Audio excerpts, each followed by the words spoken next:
24/7 Teachers Training, a lesson-by-lesson tutorial for homogeneous teaching. We are an EdTech textbook publishers.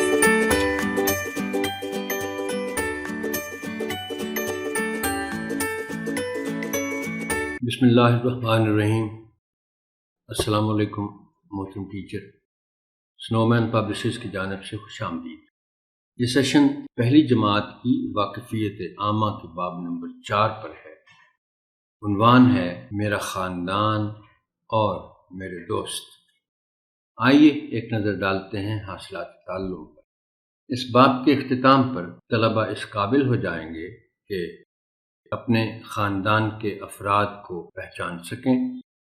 ان میں والدین، بہن بھائی، دادا دادی، نانا نانی، چچا اور چچی، ماموں اور ممانی، کزن وغیرہ شامل ہیں۔ یہ سمجھ سکیں کہ انہیں اپنے رشتہ داروں اور دوستوں کا احترام کرنا چاہیے، اپنے چند دوستوں کی خاص عادات کی نشاندہی کر سکیں، ان کاموں کے متعلق بات چیت کر سکیں جو ان کے والدین اپنے بچپن میں ان سے مختلف انداز میں کرتے تھے۔ بچوں کو باپ کے عنوان تک لے جانے کے لیے اور ان کی کتابیں کھلوانے سے پہلے آپ ایک موضوع تمہید اٹھائیں گے، باپ کے عنوان کا اعلان کریں گے اور پھر کتابیں کھلوائیں گے۔ تمہید اٹھانے کے لیے درج ذیل نکات پیش ہیں، تاہم یہ حرف آخر نہیں ہے۔ بہتر سے بہتر تمہید کے لیے آپ کی فکری جستجو جاری رہنی چاہیے۔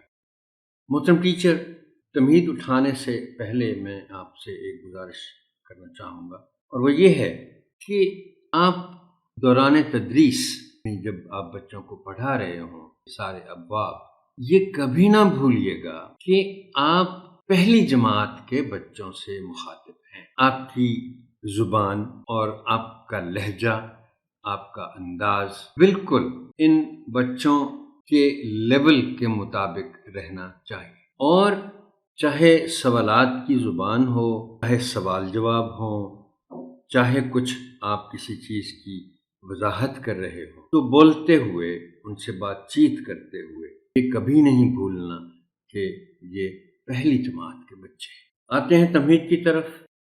بچوں سے درج ذیل سوالات پوچھیں۔ کیا دنیا میں کوئی بالکل اکیلا زندگی گزار سکتا ہے؟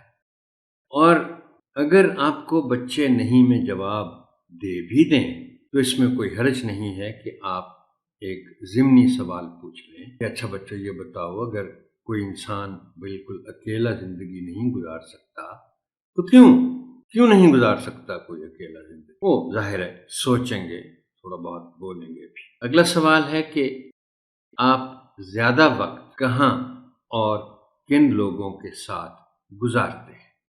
ہو سکتا ہے کچھ بچے معصومیت میں یہ بھی کہہ دیں کہ جی ہم اسکول میں گزارتے ہیں، لیکن آپ ان کو بتا سکتے ہیں کہ اسکول میں تو وہ بہت کم وقت گزارتے ہیں، 6-7 گھنٹے کے قریب، لیکن باقی سارا وقت ان کا اور ساری رات یہ وہ جن لوگوں کے ساتھ گزارتے ہیں وہ ان کا خاندان ہے، وہ ان کی فیملی ہے۔ پھر سوال ہے کہ اسکول میں آپ کو کن بچوں کے ساتھ ملنا جلنا اور کھیلنا زیادہ پسند ہے؟ یقیناً بچے اس سوال کا جواب دے پائیں گے، لیکن اگر وہ نہ بھی دے پائیں تو آپ ان کو بتا سکتے ہیں کہ بچے زیادہ تر اپنے دوستوں کے ساتھ وقت گزارنا اور کھیلنا پسند کرتے ہیں۔ یہاں پھر آپ بچوں کو بتائیں کہ ان کے اگلے باب کا عنوان ہے میرا خاندان اور میرے دوست۔ بچوں کو اس باب کے درج ذیل مشمولات سے آگاہ کریں۔ انہیں بتائیں کہ بچوں، ہم جو سبق پڑھنے جا رہے ہیں، جو باب شروع کرنے جا رہے ہیں، اس میں آپ جو پڑھیں گے اور جو کام کریں گے اس میں شامل ہیں یہ باتیں کہ وہ اپنے اپنے خاندان کے افراد کی فہرست بنائیں گے، لکھیں گے، یہ بتانا کہ خاندان میں سے کوئی ایک فرد کیوں زیادہ پسند ہے۔ ظاہر ہے سارے ایک طرح سے پسند نہیں ہوتے، ایک جیسے پسند نہیں ہوتے، تو وہ بچے بتائیں گے اپنی پسند کہ مجھے اپنے خاندان میں کون پسند۔ پھر رشتوں کے بارے میں معلومات اس باب میں شامل ہے، رشتے کون کون سے ہوتے ہیں، اور اس کے علاوہ والدین کے بچپن کے بارے میں جاننا، یہ اس کے بارے میں بھی بچوں کو بتائیں کہ وہ اس باب میں پڑھیں گے، اور پھر والدین سے ان کے بچپن کے بارے میں پوچھنا اور پھر ہم جماعتوں کو بتانا، یہ سرگرمی بھی اس باب میں شامل ہے۔ اب ہم آتے ہیں فرہنگ الفاظ و معانی، افراد، فرد کی جمع۔ اور آپ کو یاد ہوگا محترم ٹیچر، میں نے آپ سے شروع میں گزارش کی تھی کہ یہ چونکہ بار بار ایسے الفاظ آئیں گے جو جمع کی صورت میں استعمال ہوئے ہیں باب میں، تو اس لیے سب سے پہلے میں نے آپ سے کہا تھا کہ بچوں کو کم از کم واحد اور جمع میں فرق ضرور بتا دیں، چونکہ جب آپ اس طرح کے الفاظ کے معنی بتائیں گے جو جمع ہیں تو پھر آپ کو اس کی واحد بھی بتانی پڑے گی۔ افراد ہے تو یہ فرد کی جمع ہے جس کے معنی ہیں لوگ، اور فرد کا معنی ہے ایک آدمی، اور افراد ایک سے زیادہ لوگ۔ فہرست، چیزوں کی نمبر وار تفصیل، آپ ان کو مثال دے سکتے ہیں کہ بھئی آپ کی کتاب کے بالکل شروع میں فہرست کا ایک صفحہ ہے جس میں سارے ابواب کی نمبر وار تفصیل درج ہے۔ دوست، لڑکوں کے، اور پھر اس کے بعد سہیلیاں۔ دیکھیے بچے انگریزی میں زیادہ تر ایک ہی لفظ سے واقف ہوتے ہیں، بلکہ دوست اور سہیلیاں لفظ استعمال کرنے کی بجائے آج کل بچے لفظ فرینڈ استعمال کرتے ہیں، لیکن انگریزی میں چونکہ سب فرینڈس ہی ہوتے ہیں، چاہے لڑکے لڑکوں کے فرینڈس ہوں، چاہے لڑکیاں لڑکیوں کی فرینڈس ہوں، یا چاہے لڑکے لڑکیوں کے فرینڈس ہوں، لیکن ہمارے معاشرے میں مذہبی نقطہ نظر سے بھی آپ بچوں کو بتائیں گے کہ لڑکوں کے دوست ہوتے ہیں اور لڑکیوں کی سہیلیاں ہوتی ہیں۔ والدین، ماں اور باپ دونوں کے لیے استعمال ہونے والا لفظ ہے جس کے معنی ہیں ماں باپ۔ قصے، لفظ قصہ کی جمع ہے، اور قصہ کے معنی کہانی، اور قصے کے معنی پھر ہو گیا کہانی۔ ہاتھ بٹانا، مدد کرنا۔ کوئی اور آپ بچوں کو بتائیں کہ ہاتھ بٹانے کا مطلب یہ ہے کہ کوئی دوسرا شخص کام کر رہا ہو تو آپ بھی اس کام میں شریک ہو جائیں، مل جائیں اس کے ساتھ، اس کی مدد کریں۔ دوران، درمیان میں۔ آداب، اچھے طریقے، بلکہ آپ بچوں کو یہ بتائیں کہ وہ چونکہ لفظ مینرز بہت دفعہ سن چکے ہوتے ہیں، اس لیے آپ بتائیں کہ آداب کا مطلب ہے مینرز۔ تہوار، خوشی کا دن، کوئی بھی ایسا دن ہو جو ہم مناتے ہیں خوشی کے ساتھ، جیسے عید ہے، عید چھوٹی بھی اور عید بڑی بھی، ہم یہ تہوار مناتے ہیں۔ اب آتے ہیں متن سے متعلق تشریحات پر۔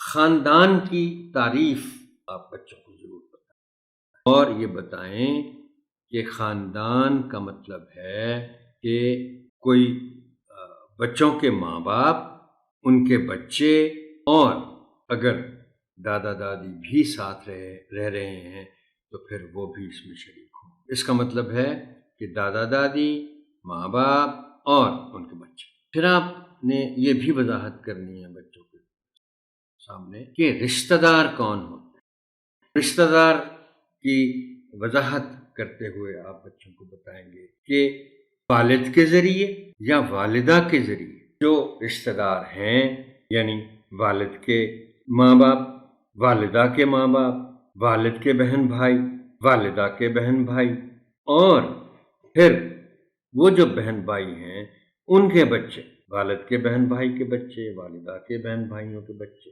یہ سب رشتہ دار کہلاتے ہیں۔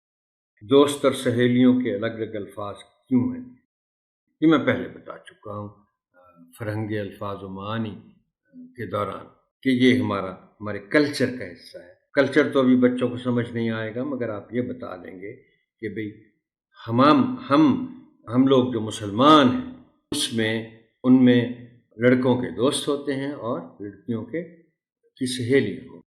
بچوں کو رغبت دلائیں کہ وہ اپنے ماں باپ سے ان کے بچپن کے بارے میں پوچھیں، اور بچے بعض اوقات پوچھتے بھی ہیں، ماں کے پاس بیٹھے یا باپ کے پاس بیٹھے یا خاص طور پر دادا یا دادی کے پاس بیٹھے، بچے سوال کرتے ہیں، دادا آپ جب چھوٹے سے تھے تو آپ کے کیا شوق تھے، آپ کا اسکول کیسے ہوتا تھا، آپ کون سے کھیل کھیلتے تھے؟ تو بچوں کو کہیں کہ اب بھی وہ پوچھا کریں، اور پھر چونکہ بچپن کا ذکر آیا ہے تو دیکھیں، ہو سکتا ہے کوئی بچہ آپ سے پوچھ بھی لے کہ بچپن کس عمر تک ہوتا ہے، تو پھر آپ ان کو جواب دے سکتے ہیں کہ نوجوانی سے پہلے تک، یعنی 12 سال کی عمر تک۔ اب یہ 12 سال کی عمر خاص طور پر اس لیے کہ 12 سال کے بعد جس کو ہم کہتے ہیں نا نوجوانی، اور انگریزی میں یہ یاد رکھیں آنریبل ٹیچر کہ 12 سال کے بعد ٹین ایج شروع ہو جاتی ہے، اور یہ ٹین ایج کب تک رہتی ہے؟ 19 سال تک، یعنی وہ ہند سے وہ اعداد عمر کے لحاظ سے ٹین پر ختم ہوتی ہے، 13 14 15 16 17 18 19 تک یہ ٹین ایج ہے، اور ٹین ایج کو نوجوانی کہتے ہیں۔ اس کے بعد جوانی شروع ہوتی ہے، بڑھاپا آ جاتا ہے۔ اور سرگرمیوں اور عملی کام کی پہلی سرگرمی ہے کہ دوستوں یا سہیلیوں کے نام اور ان کی اچھی عادات لکھنا۔ یہ صفحہ نمبر 21 پر ہے، اور حاصل تعلم اس کا ہے نمبر 3۔ یہ اپنے دوستوں سہیلیوں کے نام لکھیں۔ اس پہ کافی پہلے بات ہو چکی ہے، لیکن پھر بھی انگریزی لفظ فرینڈ کا حوالہ دیتے ہوئے بچوں کو بتائیں کہ ایک اسلامی معاشرے میں لڑکوں کے دوست اور لڑکیوں کی سہیلی ہو۔ بچوں سے دریافت کریں کہ اچھی عادات سے کیا مراد ہے، وہ بتائیں، کچھ آپ بھی اس میں اضافہ کریں۔ چند بچوں کو اپنے دوستوں یا سہیلیوں کی اچھی عادات بیان کرنے کے لیے بھی کہیں۔ چند منتخب بچوں کو کہیں کہ وہ جماعت کے سامنے آ کر اپنے کسی دوست کی اچھی عادات بیان کریں۔ اگلی سرگرمی ہے محترم ٹیچر، والدین یا بزرگوں کا بچپن۔ یہ بھی صفحہ نمبر 21 ہے، اور حاصل تعلم نمبر 4 ہے۔ سرگرمی یہ ہے کہ اپنے والدین یا کسی دوسرے بزرگ سے پوچھیں کہ ان کا بچپن کیسا تھا، اپنے ہم جماعتوں کو اس کے متعلق آگاہ کریں، اور یہ سوالات بھی دیے ہوئے ہیں جن کی مدد سے وہ اپنے والدین یا بزرگوں سے پوچھیں گے کہ ان کا بچپن کیسا تھا۔ چند منتخب بچوں سے کہا جائے کہ وہ دیے گئے سوالات کے حوالے سے اپنے والدین یا بزرگوں کے جوابات ہم جماعتوں کو بتائیں۔ محترم ٹیچر، یہ سیشن یہاں تک ہی۔ آپ کی سماعت کا شکریہ۔ اللہ حافظ۔